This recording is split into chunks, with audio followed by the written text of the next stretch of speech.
Hi friends, welcome to Shri பாக்கிய சமையல். இன்றைக்கி carrot பொரியல் எப்படி செய்யுதுன்னு பார்க்கலாம் வாங்க. என்னோடய ஸ்டைலில் அதுக்கு நான் கேரட் கட் பண்ணி வச்சுருக்கேன்.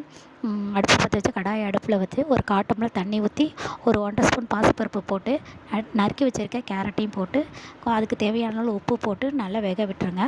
கேரட் நல்லா வெந்ததும் ஒரு பிளேட்டுக்கு மாற்றிக்கோங்க.